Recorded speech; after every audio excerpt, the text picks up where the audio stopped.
tous les téléspectateurs du Canadien International. Nous allons parler dans un jour, un événement, la résolution des conflits, après le générique.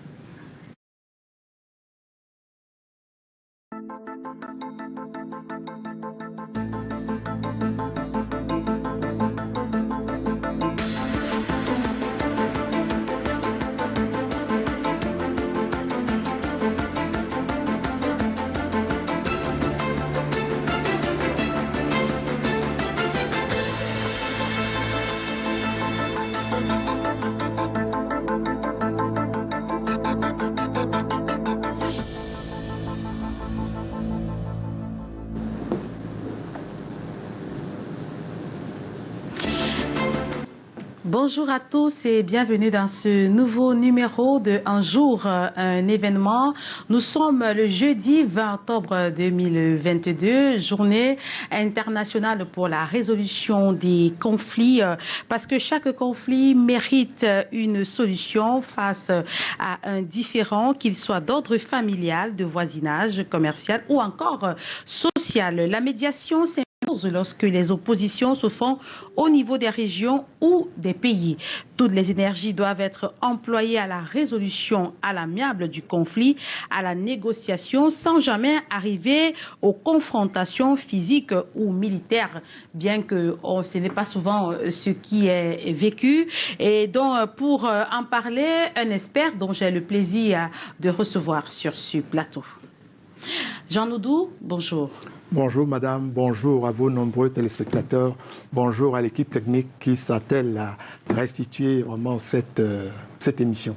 Alors vous êtes docteur en management des organisations, vous avez un DEA en droit privé, vous êtes consultant et enseignant, vous êtes également auteur de 2 livres dont le premier est intitulé Communication interne et dialogue social au sein des organisations et le second Tchana Pierre, l'inamovible, le second livre qui est sorti il y a quelques jours dont la dédicace est prévue dans les jours à venir dans la ville de Douala. Alors autant de casquettes qui font de vous la personne indiquée pour parler de notre sujet du jour, la résolution des conflits. D'entrée de jeu, Jean Noudou, dites-nous déjà pourquoi pourquoi parle-t-on, à quel moment parle-t-on du conflit? Oui, madame, le conflit, n'est-ce pas, est inhérent à la vie en société, à la vie en communauté. Un conflit, c'est une divergence, c'est des discussions, c'est des oppositions, c'est des différends. C'est-à-dire à partir du moment où il n'y a pas d'accord sur un thème, sur un sujet donné, on peut estimer qu'il y a un conflit. Tout dépend de l'importance des divergences. Alors pourquoi ne peut-on pas avoir une vie sans conflit, Jean Noudou? Oui, parler d'une vie sans conflit, ce serait l'idéal. Mais une vie sans conflit, ça apparenterait à l'unanimisme, n'est-ce pas, à la monotonie, à la dictature. Vous savez, la société est composite, elle est hétéroclite. Vous voyez des hommes, des femmes, vous voyez des différentes tribus, et des différentes races. Vous voyez même au sein d'une même entreprise des gens, des rangs différents, des classes différentes.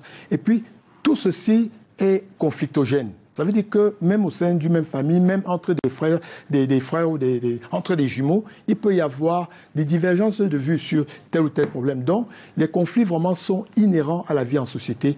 On ne peut pas vivre sans conflit. Alors, pourtant, c'est vrai que lorsqu'on parle de conflits, on voit toujours l'aspect négatif et pourtant on sait que les conflits aussi ont des intérêts.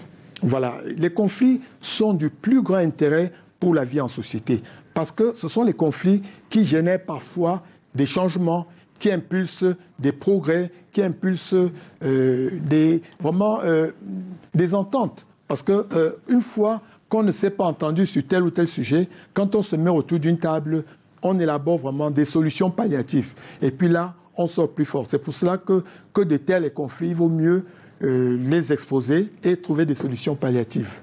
Donc, pour vous, ces personnes qui pensent que le conflit est mauvais pour, non seulement pour des États, pour la vie en société, vous trouvez que ces conflits-là ont des intérêts parce qu'ils permettent de trouver des solutions.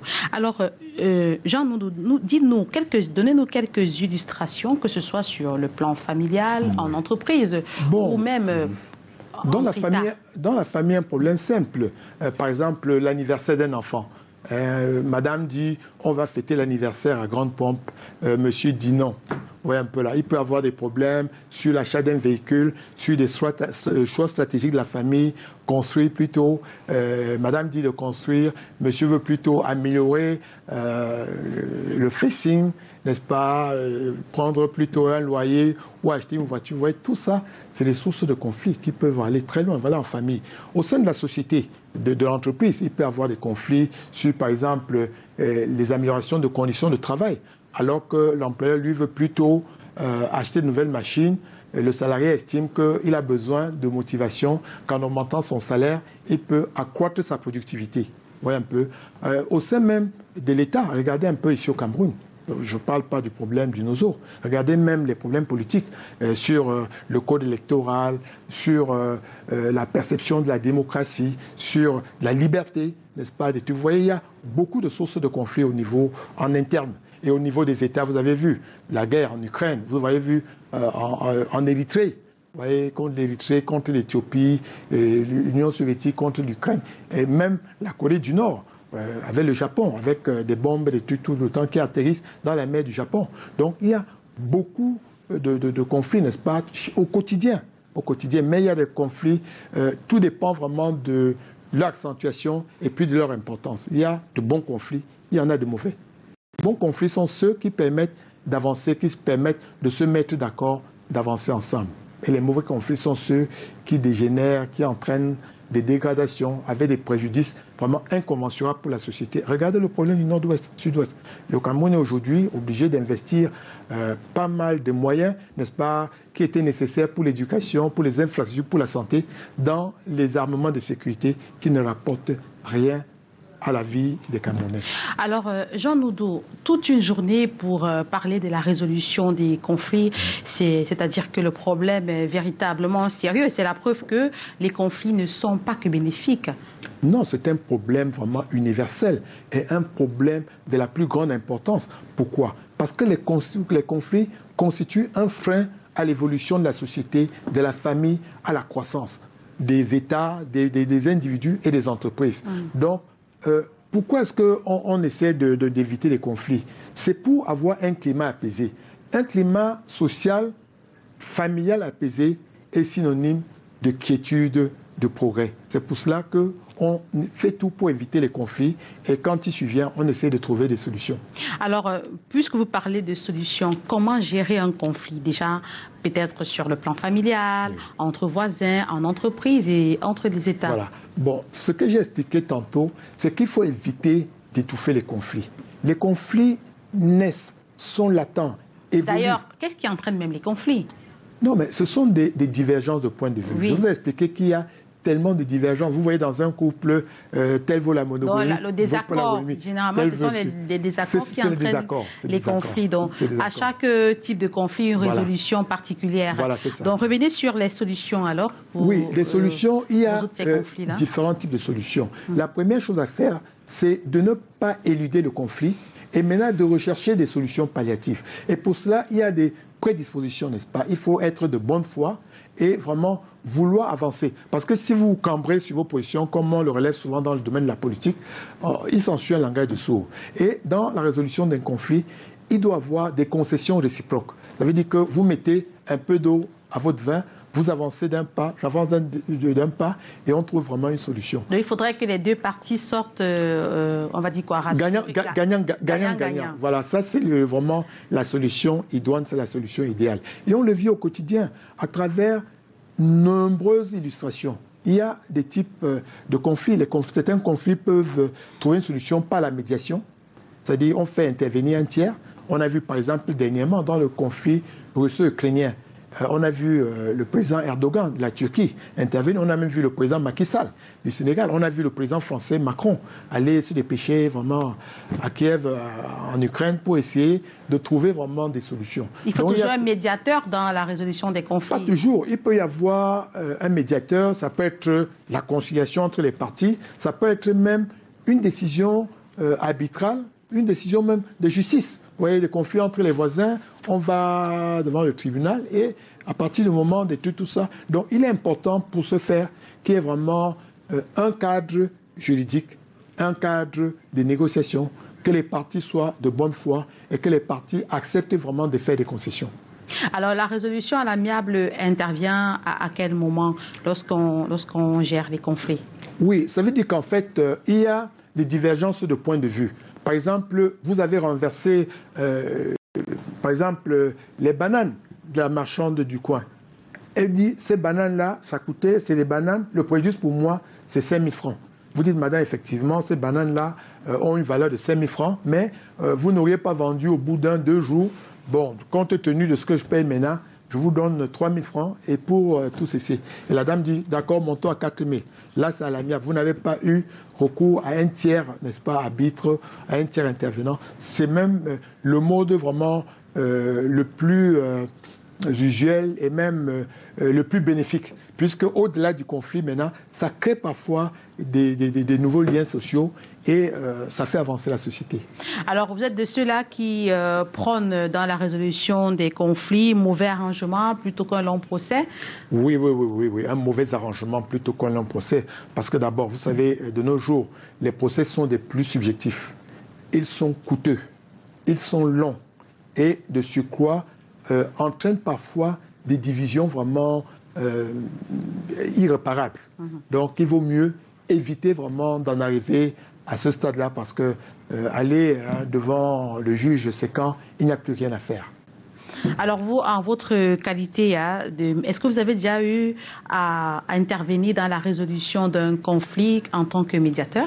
Ah oui, énormément de conflits, parce que je vous ai parlé, vous avez évoqué tout à l'heure mon livre, hein, Communication interne et dialogue social. Justement, la communication interne et le dialogue social ont pour but de prévenir, n'est-ce pas, les conflits au sein des entreprises et quand ces conflits-là surviennent, de trouver des solutions palliatives rapides. J'ai essentiellement exercé dans le contentieux d'entreprise, donc avec beaucoup de contacts avec les clients, avec des tiers étrangers et également, j'ai eu à gérer les relations professionnelles. Ça veut dire que les problèmes avec les syndicats, avec les délégués du personnel, avec les travailleurs. Et à chaque fois, je suis intervenu, j'ai essayé de trouver le juste point. Parce que les sources de conflit, parfois, naissent de l'ignorance. Que ce soit de la législation, que ce soit de l'environnement. Parce que deux fois, vous dites que j'ai droit à 4, alors qu'en fait, vous avez droit à 2. Parfois, vous dites que c'est bleu, alors que c'est blanc. Parfois, vous dites je veux le vert. Le vert peut se faire, mais peut entraîner des désagréments encore plus importants. Donc, parfois, dans cette négociation, par la communication, on arrive vraiment à étayer, à élaguer beaucoup d'incompréhension et avancer vraiment d'un même pas. Alors, parlons des différents conflits. Quels sont les conflits les plus récurrents? Est-ce les conflits familiaux? Est-ce que ce sont les conflits en famille, dans les entreprises ou encore les conflits entre États? Non, disons qu'ici, là, il faut regarder les conséquences, parce qu'on peut parler maintenant des conséquences. Hein. Bon, c'est inversement proportionnel. Ça veut dire que là où il y a très peu de conflits, les conséquences sont énormes. Comment ça, expliquer? Bon, prenons le cas des États. Pourtant, on sait que peu de conflits, c'est la preuve qu'il y a la paix. D'accord, prenons le cas des États. Nous parlons aujourd'hui de l'Ukraine et de la Russie. Oui. Vous voyez, chaque jour, une bombe qui éclate. C'est des centaines, c'est des milliers de personnes qui meurent. Regardez dans le Nozo, hein, on parle aujourd'hui des milliers de morts. Regardez, alors que bon, si vous allez en entreprise, il y a beaucoup de conflits, mais les conflits en entreprise, ça se règle au sein des entreprises. Vous avez d'ailleurs vu dans le cas du dialogue social, et beaucoup d'entreprises prévoient dans leur organisation ce qu'ils appellent des chartes de dialogue social qui font que à chaque fois qu'il y a des problèmes, les délégués du personnel rencontrent l'employeur et on discute. Et ces rencontres habituelles font que les conflits ne sont pas latents. Au sein de la famille, il y a des conflits, il peut y avoir 10, 20 conflits chaque jour. Mais l'important, c'est moindre. Vous voyez, c'est difficilement que vous allez apprendre qu'on a cassé un verre ou bien qui a une gifle. On a cassé un téléviseur. On a cassé un téléviseur, vraiment, c'est rare. Et puis, à titre personnel, je vous dis, ça fait 40 ans, j'ai pas eu à casser un verre, à donner une gifle, un truc, tout ça, à un enfant ou à ma femme, parce que on peut, de tout ça, il faut de la sérénité et il faut vraiment jouer la prévention, jouer les apaisements. Donc, on comprend que l'absence de conflit n'est pas synonyme de paix. Non, l'absence de conflit n'est pas synonyme de paix. Regardez un peu dans les dictatures. Je prends le cas de la Corée du Nord, où vous n'avez pas le droit de tousser. Je regarde un peu la Chine. Aujourd'hui, mais il y a la paix de ce côté-là. Il y a une paix factice. C'est-à-dire, c'est une écaille. Mais il y a à l'intérieur un bouillonnement extraordinaire. Regardez ce qui s'est passé en Tunisie. L'affaire Bouziza, je n'arrive pas bien prononcer. Le printemps arabe. Oui, le printemps arabe. C'était des trucs pour 10 000 francs. Alors qu'auparavant, il y a eu des morts, il y a eu des trucs, tout ça. Le peuple ne s'est jamais soulevé. Et ça m'amène à corriger vraiment quelque chose que je n'ai pas dit tout à l'heure.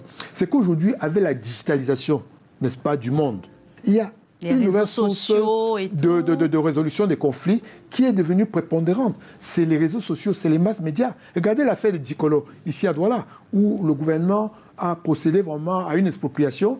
Les populations se sont soulevées et rapidement, le groupe américain Marriott est revenu sur les trucs. Vous voyez les jours des défilés, que ce soit au ministère de la Recherche, les médecins, les étudiants, ils disent nous allons faire grève. Et rapidement, les réseaux sociaux en parlent et le gouvernement, rapidement, essaie d'arrêter le truc. Donc, l'opinion publique est devenue vraiment un facteur important de résolution des conflits. Merci à Jean Noudou d'être venu et d'avoir répondu à nos questions. Je rappelle à nos téléspectateurs que vous êtes un enseignant, vous êtes docteur en management des organisations, vous avez un DEA en droit privé et vous êtes également consultant. Auteur également de 2 livres.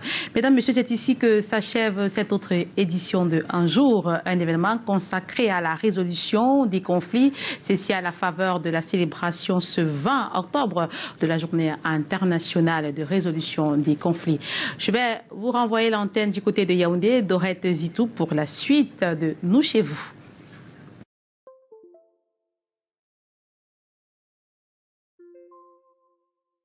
Merci beaucoup Mireille Flore. On salue toutes ces personnes qui sont sous le ciel de Diel et Douala et on retient que l'absence des conflits n'est pas synonyme de paix. On a encore appris ce matin. Merci et rendez-vous si Dieu le veut bien demain, pourquoi pas Mireille Flore, à bientôt ou simplement à demain. Alors après un jour,